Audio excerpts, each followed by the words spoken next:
Do-do-do-do-do-do. Okay, my Zoom came back. Oh, you lost Zoom? I lost Zoom. It reset on both of my machines. Oh my goodness. Yep. Yeah. YouTube offline. YouTube offline. All right, so I'm transmitting again. Jim Rice says it's back. Welcome back. Twitch.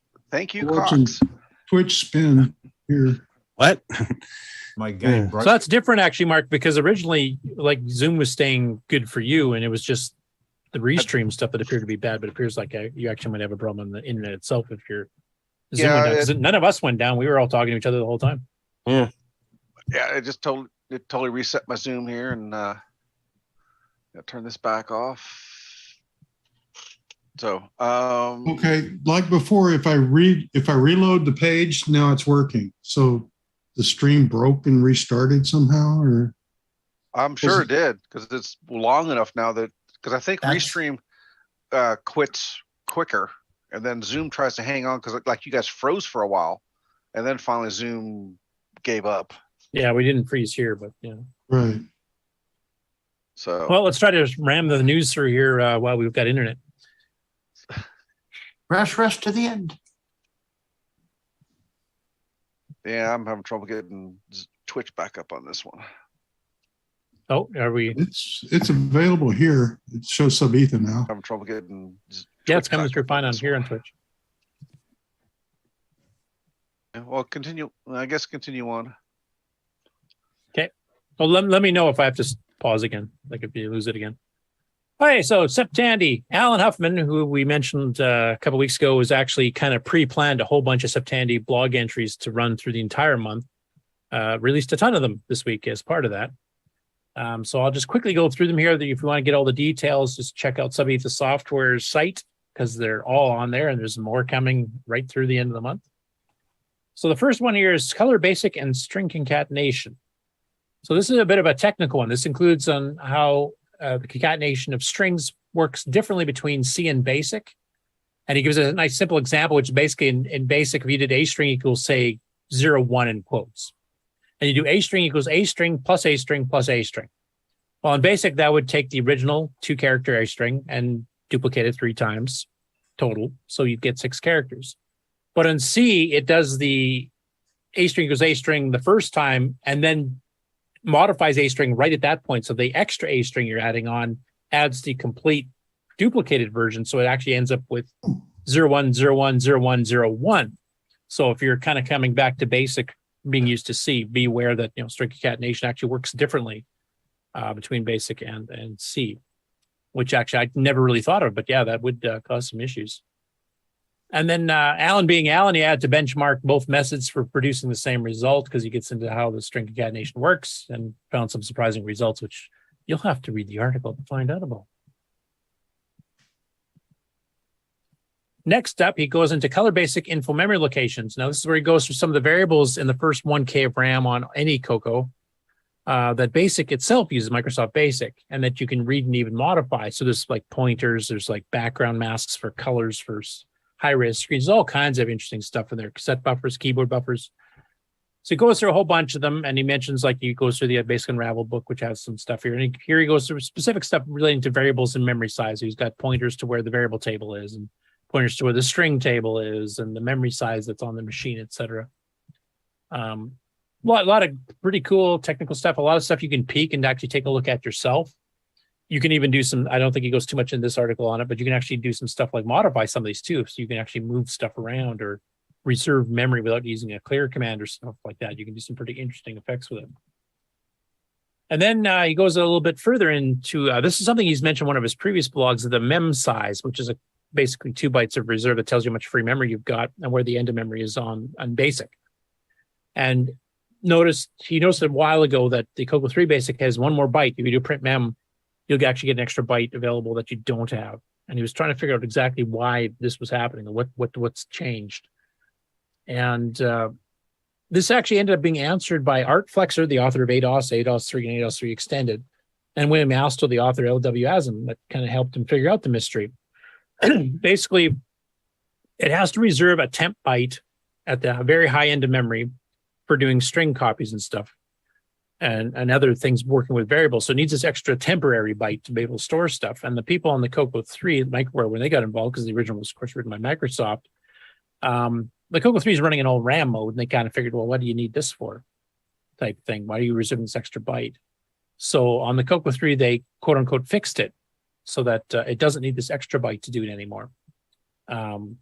If you did that same patch on the Coco 1 and 2, it would try to overwrite the first byte of the ROM, which of course won't do much. So that's why Microsoft did it the way they did. So it kind of goes in the technical explanation of how it was all explained here as to why it's doing that. And basically, it has to store a null to signify the end of a string, and that extra byte has to be added on. So if the string storage ended at 32,767, where are you going to put the null? So in the case of the Coco 1 and 2, it would only let you go to 32,766. On the Coco 3, of course, there's a RAM there, and I think if I remember, that part of the RAM's not reused after a cold boot, so it doesn't really matter if it gets changed. So you gain the byte back.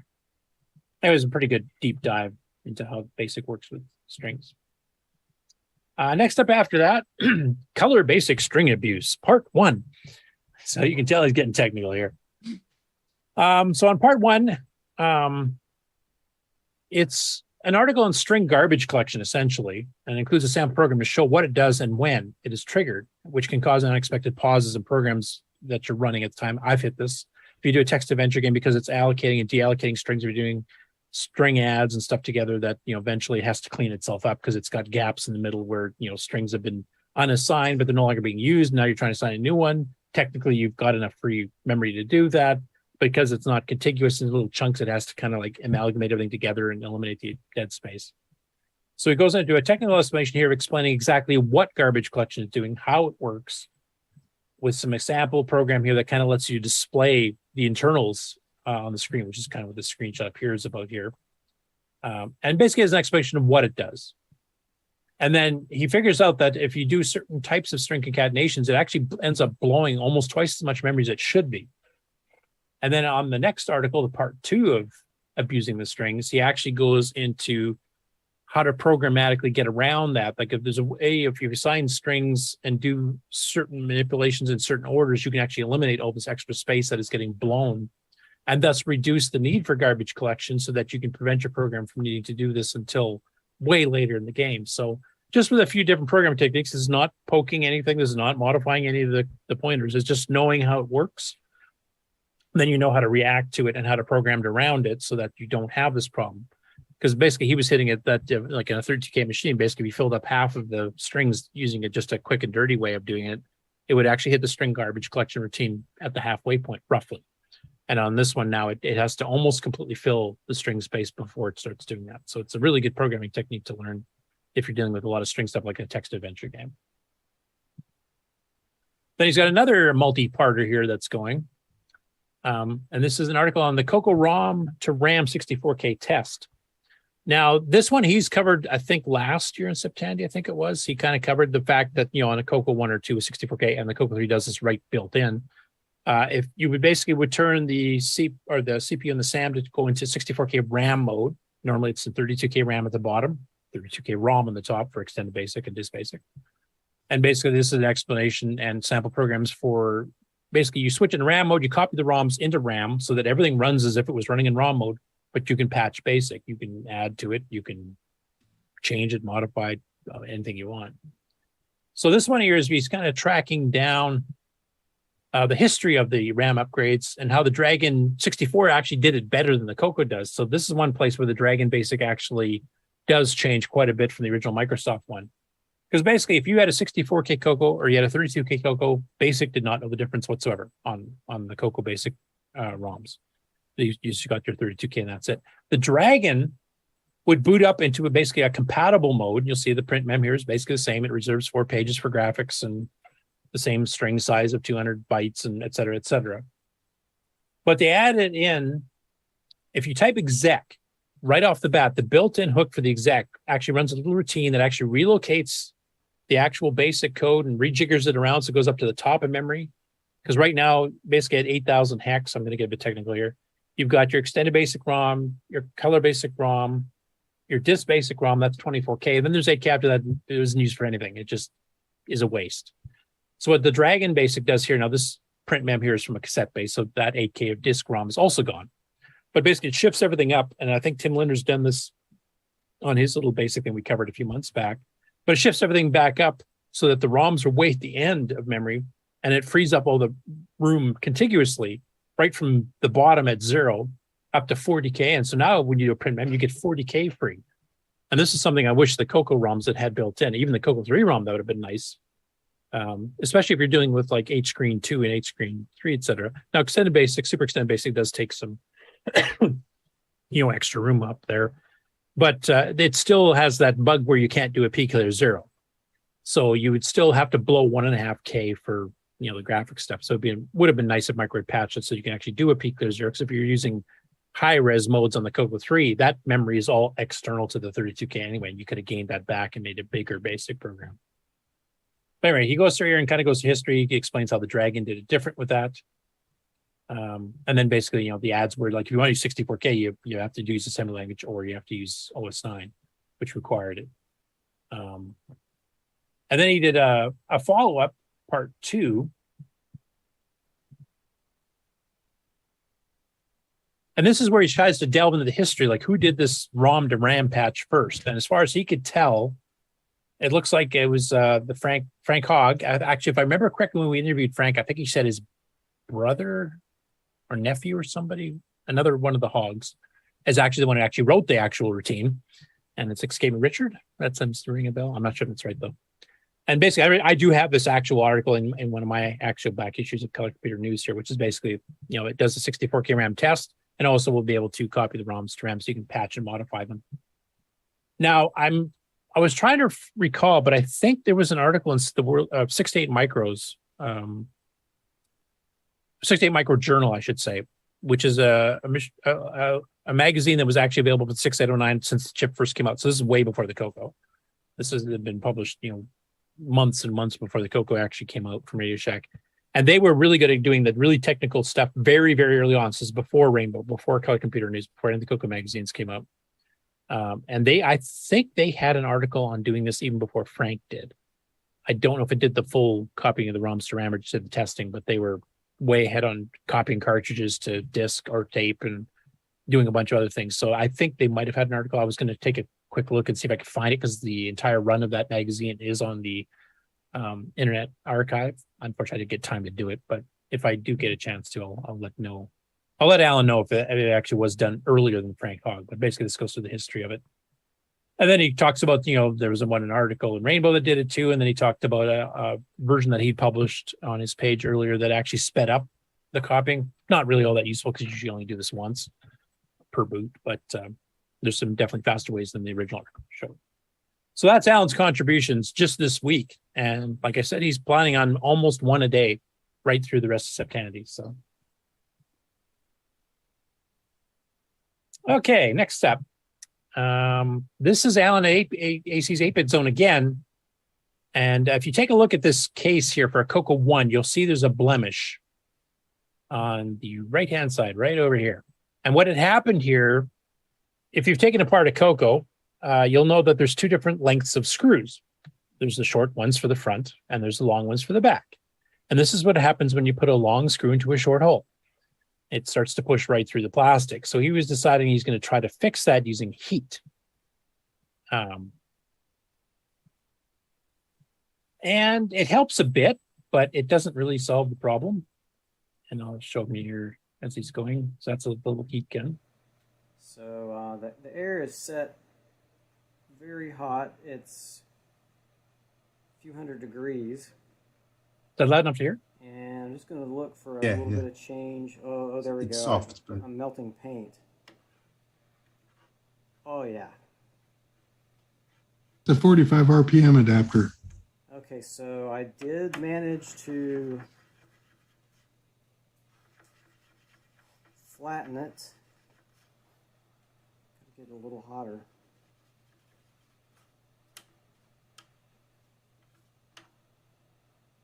Okay, well,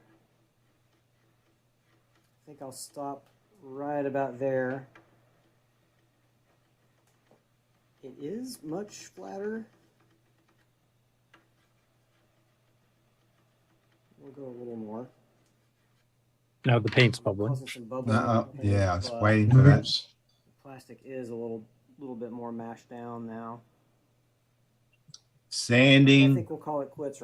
plastering up, bogging it up, and paint. Anyway, it was a pretty interesting try, and it's something I had thought of doing because I did this in my original Coco One case too, way back in the day. Now I didn't have a heat gun like that to even try, but kind of glad I didn't because it smoothed it out physically. You can't feel it; it's flatter than it was before, but you can still obviously see it because it's kind of indented. And then now he's bubbled the paint up. So Yeah. I mean, at a That's all right. cosmetic glance, it looks worse. It's all right. You're going to crack the board later anyway. Yeah, well, it's me. Yeah, definitely. This actually work on a Coco 2.3 because the long screws just make a little bulge. You probably could push it down with a heat gun and. Yeah.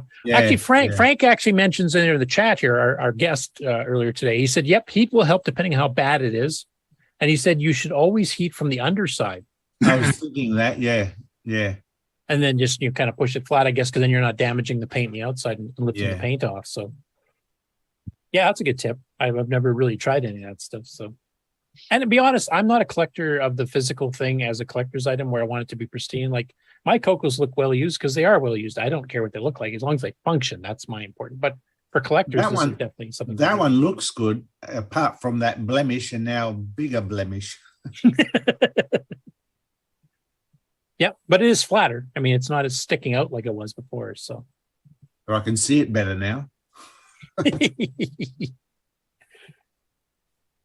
And I guess Alan's listening too. So he said, yeah, but there's the screw mount in the way underneath, isn't there? And actually that does have that little, I think, does it? Right? Yeah. Do you remember? Right, Yeah. you're going to heat everything except what you want to heat Yeah. because of the surrounding screw mount.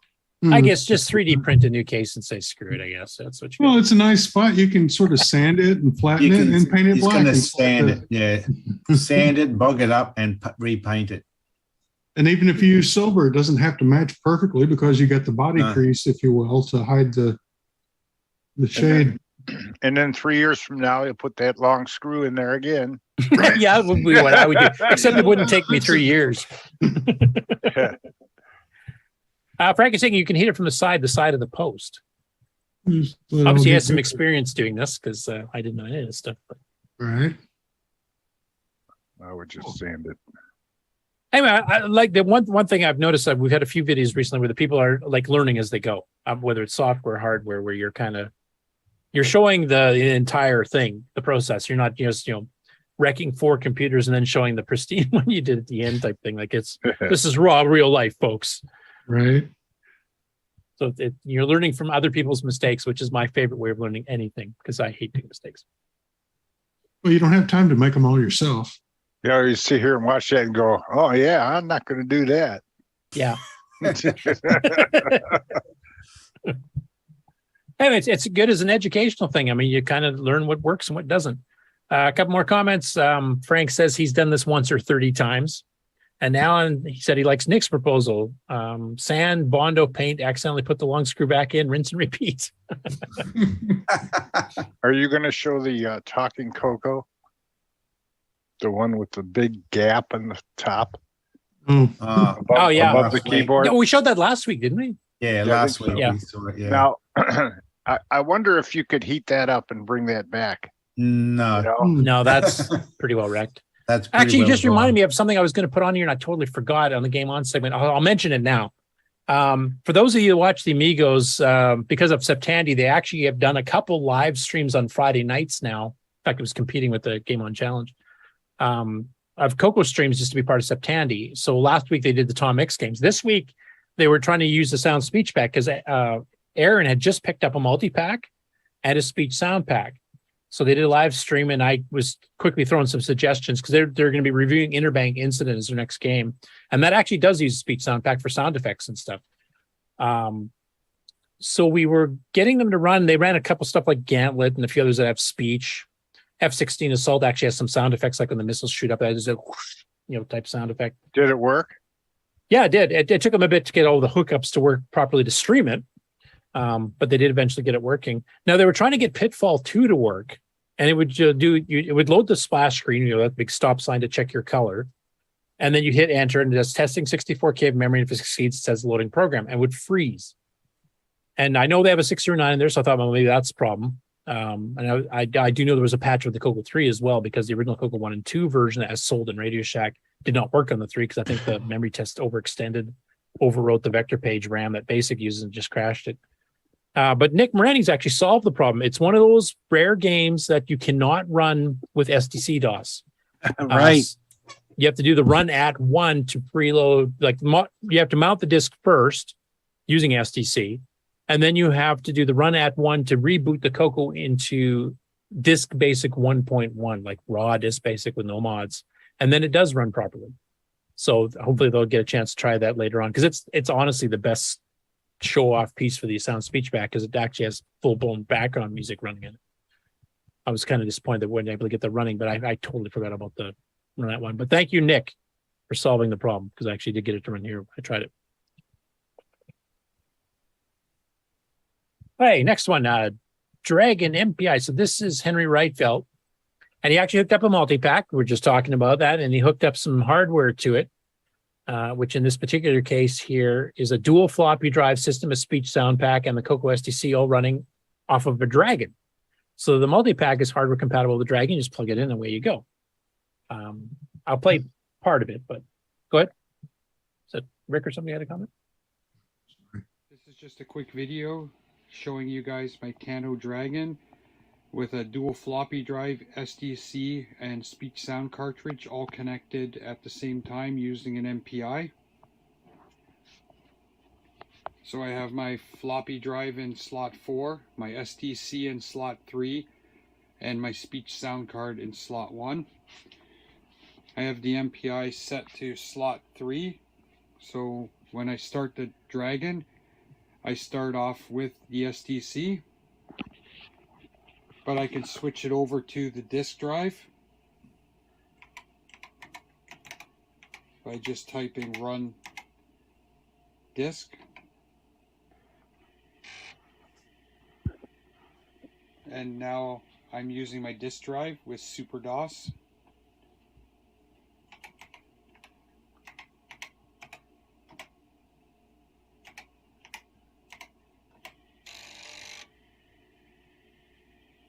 TAC drives. Yep. And you can see 174K free, which means it's running 40 track, which is built into Dragon DOS and Super DOS, which Tandy never updated for us. Kind of jealous, I'll admit it. Where's David Ladd when you need him? Exactly. Ooh.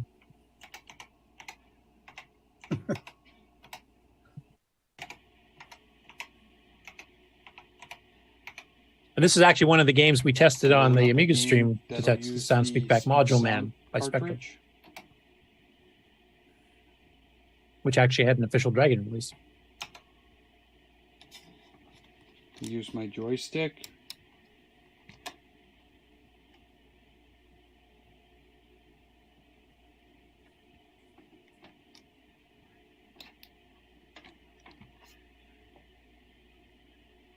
Matrix effect for the Matrix.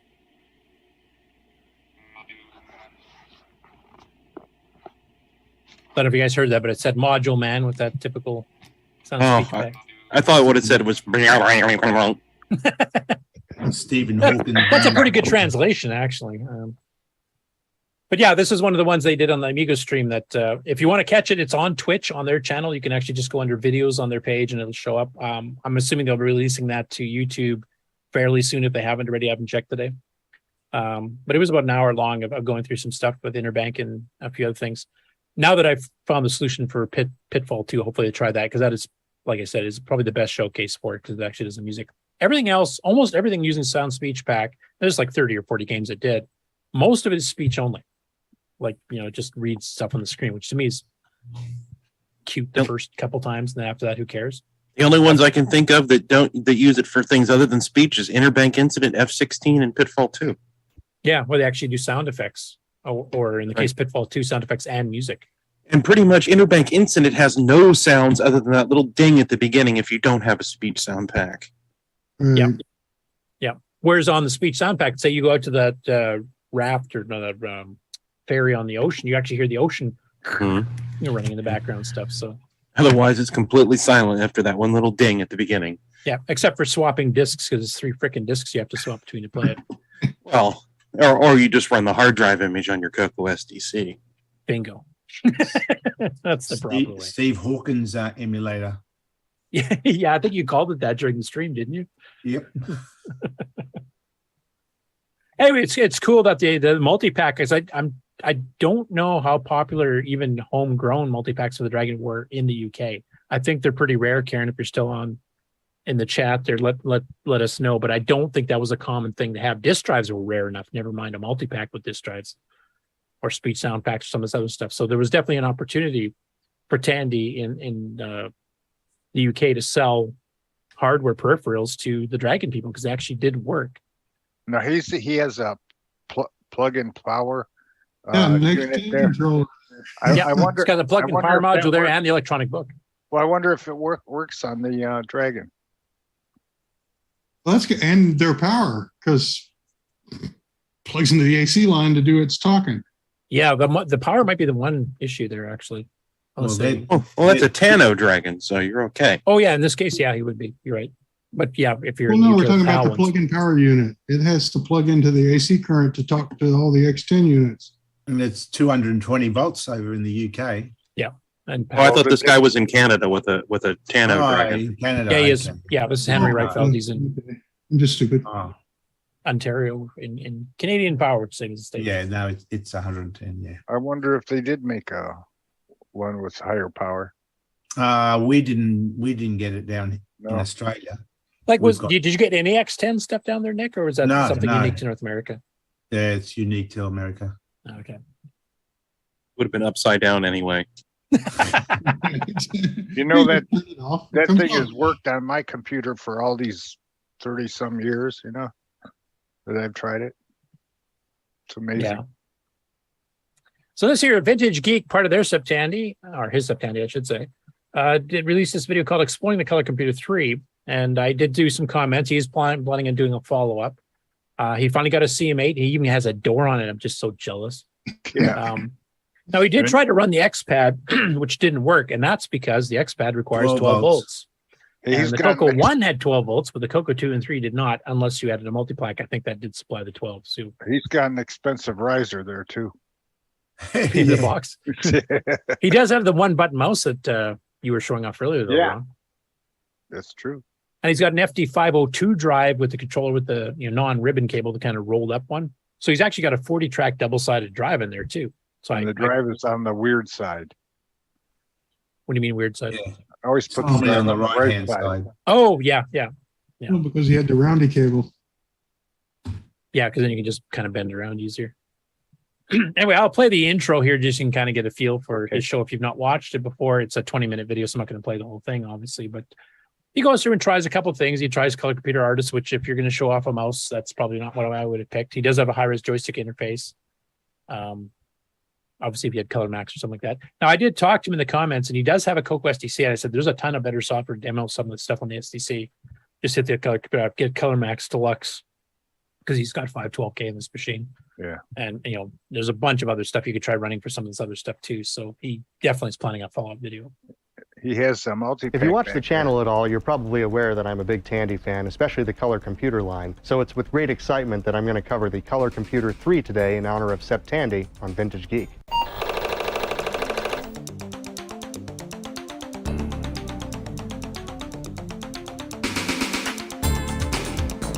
Osborne. Does this look like your garage, Ron? Yeah, more organized.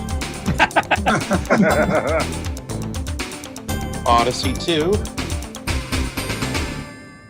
The computer I grew up with and the computer that I learned to code with was the Tandy Color Computer 2, and I have a number of fond memories of this system, using it for various functions and learning the basics of coding. Granted, I didn't really fully understand it at the time, but it was such a great tool and such an integral part of my childhood that I can't help but think about it with fondness. Now, the next computer in that line of products from Tandy was the Color Computer 3, and many out there have said that this was by far the best color computer, which makes sense. It was the last one in the line, and it had...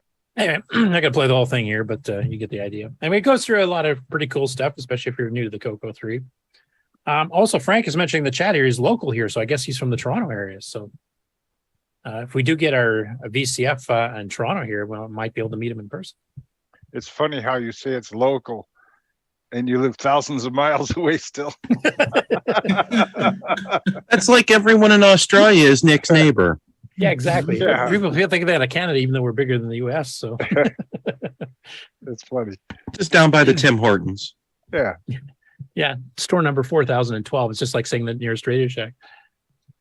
Well, back in the day, anyway. Yeah. It was a really good video, well done, well produced. Okay, so next up here, this was kind of an interesting one for me.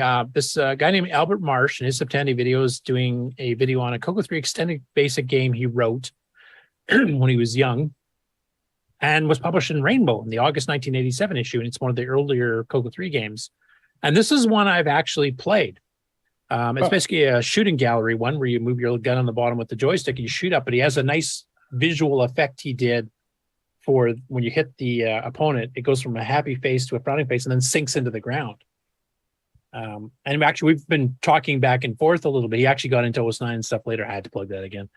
It's pretty interesting. So I've actually we're hoping to maybe get something going. We're going to maybe have him, do some other stuff and kind of join the Discord. I invited him to it. I don't know if he's come by on it yet, but I'll just play a little bit here and I'll skip ahead to some gameplay.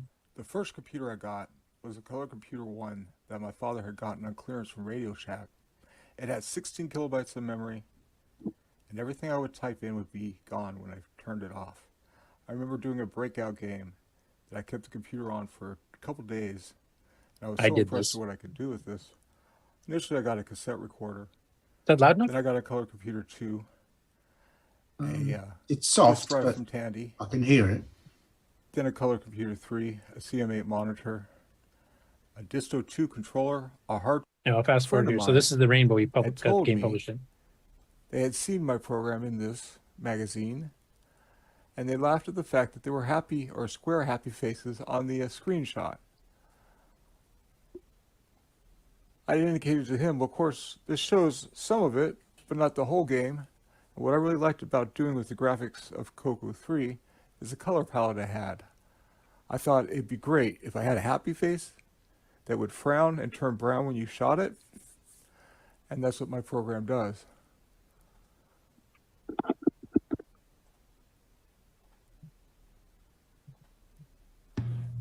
One of the nicer things I knew about the Color Computer 3 was being able to edit in 40 columns. I wasn't necessarily attracted to 80 columns yet, but I really liked how 40 columns looked on my CM8 monitor. Not only was I considering it easier to read, but I definitely appreciated that it could do lowercase, which I did in the comment title of my program. One of the things I also noticed about using Color Computer 3 Extended Color Basic was that how fast it could deal with get put blocks on a graphics screen. I had dealt with get put blocks on a Coco 2 and had a lot of fun with that, making games like I called Rescue Mission and Jetpack Pilot 2. On my Jetpack Pilot 2, if you look, there actually is a Jetpack Pilot in Rainbow. I extended that program to actually have moving objects on the screen that you would have to avoid as well. And I loved how it worked, but it was kind of slow. Now I'll pause there because there's a mode that's not documented, of course, in the Tandy manual. Get put on the Coco 1 and 2. If you do it on even byte boundary, it can run quite fast. It's kind of using the same technique here and as we did in Nitrous 9. And it's literally 10 times faster than normal get puts, or maybe 20. And there was an article in Rainbow in October of 86, 8, something like that, that actually explains it. And actually, I remember the demo has a UFO that it goes up the screen and then goes off diagonally. And it does it at first in the original get put, smooth using the G option, the one that's documented in the manual. And it takes about 20 seconds to complete its little route. Now, when you switch to the even byte boundary version where you don't use the G, and you just make sure you do it on even byte boundaries, it takes 4 seconds. So it's literally 5 times faster on that particular demo. So there was a way around that. But anyway, I'll just actually let some of the gameplay here so you can kind of see the effect he did, which I thought was pretty good for basic. I had also taken my Color Computer 3 and hooked it to the family color TV set to get the right color palette for composite. This is Nick's favorite part of coding for the code. That's not the right color palette, no. But I figured I wanted to do it for myself just to get it as accurate as possible. That's the abomination mode. Don't hold back. Tell us what you really think. They look like SquarePants guys. Yep, SpongeBob. All right, let's try it again. I think I would have done better. Happy SpongeBob's on a Coco than on my laptop. It's pretty good. Yeah, for basic, it's not bad. And Basic, this is within Australia the first 6 months the Coco 3 was available. Yeah, no, this it's game, good. and I was impressed that someone out of the country had played it and liked it enough to call me. I was also on the I'm not going to make this. I'm not fast enough. I was also on the range on a Coco than on the. I wanted to point out one thing here. I don't know if you guys can see it clearly on here, but there's your gun. Obviously, you're moving it left to right. But you also have the distance, this little marker up here. And you see that little tiny line? Yep.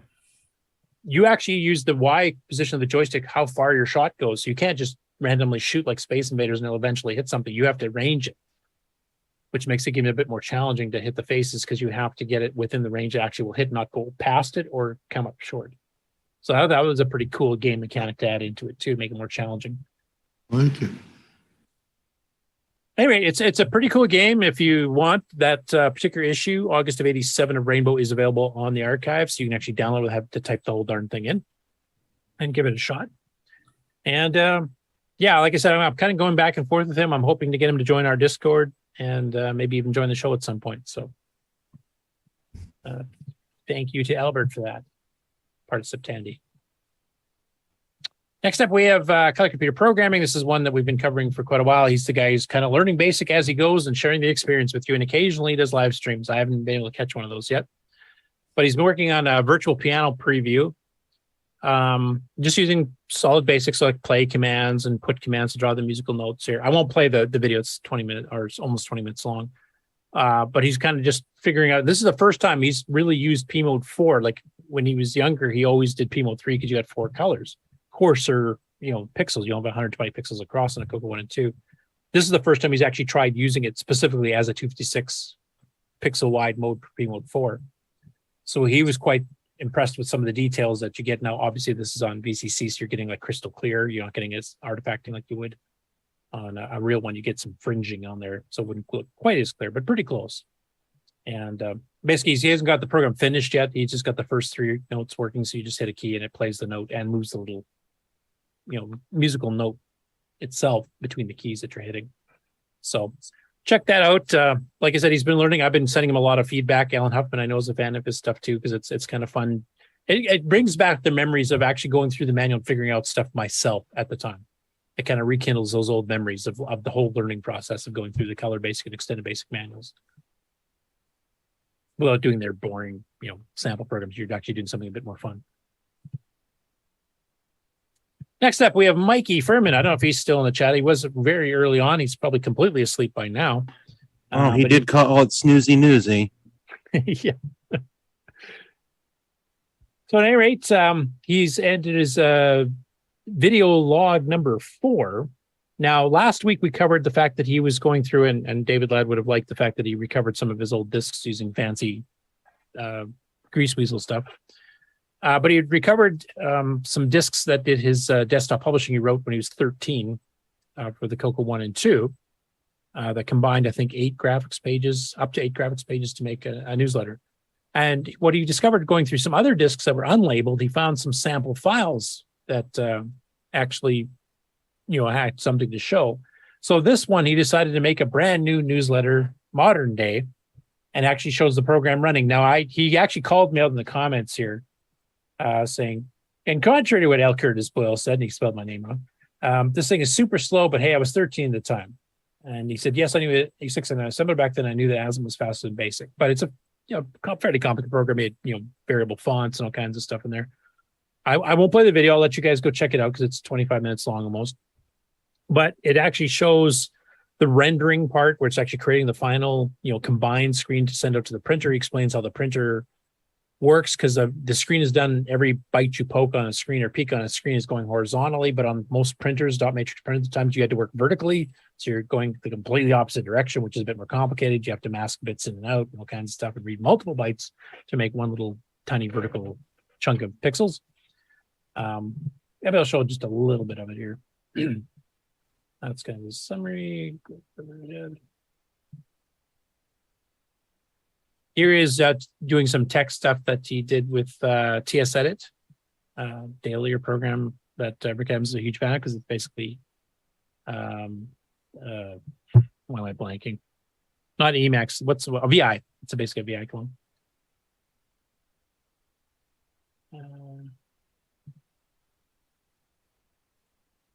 The high res.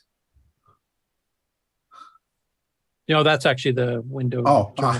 This is for doing the virtual printer stuff here, so you can actually show some. Yeah. That's pretty amazing for Go 1 and 2. You had me there. But basically, it goes through and it basically is showing the pixel going through and the line number it's on, etc., and then creating the masks. So if you know your math a little bit, if you do. Anyway, he actually shows it running at real speed, and then he kicks it up 20 times, because it does take minutes and minutes and minutes to generate type thing. And then kind of showing the firelight. So basically he's going in stripes. He goes 2 widths of screens across to generate the line for the printer, and he's doing 7 pixels vertically, I think is what whichever line printer he had at the time, it had a 7 pixel high head as far as being able to program the graphics. It's interesting. It's definitely a nostalgic doing this kind of stuff. I used to do this kind of stuff at work too, so I'm quite familiar with some of the stuff he's doing here. But creating a 32K CoCo 1 and 2 desktop publishing that can do a 512 by 768 pixel page is pretty impressive for a 13-year-old in BASIC, I have to say. So kudos to Mikey.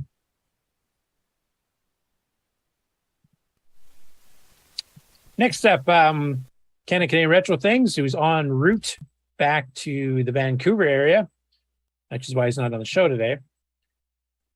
Now, this is talking about a CoCo 3 he picked up at CoCoFest. Now, he was having some intermittent problems with it at CoCoFest. And so he's trying to figure out, does he have some bad solder joints? He tried the loose chips and the simple things at the show. That didn't solve it. But basically, he did find some stuff that looked a little bit questionable, though it looks, I think Pedro had mentioned that it looks like it's probably more just some crap residue left over, but wasn't actually causing, connections to happen when they shouldn't type thing. Rick, you can probably speak more to what this exactly is. No, I'd buy that explanation. Someone's worked on it and left the rosin behind. Yeah. Now, personally, I'm not sure. He's got the machine working because it worked once he got back home. So he thought maybe something jostled it, or just on the drive up to the lake in Ontario, that he might have knocked some of this loose enough so it wasn't causing problems. And he did reflow solder on a few that looked a little bit iffy, so he did do that. And the machine still works fine. Personally, Rick, and I'll get your opinion on this too, because both of us had problems with just random crap happening on our CoCos at CoCoFest on the show floor. But if you took it up to the seminar room or back up to the hotel, it worked fine. I still think it's more power related. What do you think? Very well could be. We had so many problems at the fest, and brought stuff home and the problems went away. So I would believe that. And the same thing when Ken and I took his CoCo to the seminar room, because I could not run my Gimme X at 3 megahertz. It would just crash. And I thought, oh, great, I damaged the Gimme X. But then when I clock it back down, it works. So I was thinking about maybe. And I'll also go with Frank a little bit. PLCC sockets are crap. So you could shoot the Gimme socket with some deoxit and might be beneficial. Anyway, it's a nice little video for the more beginning hardware people there to, some things to check for if you're having some intermittent problems or problems in general. Some things that you can check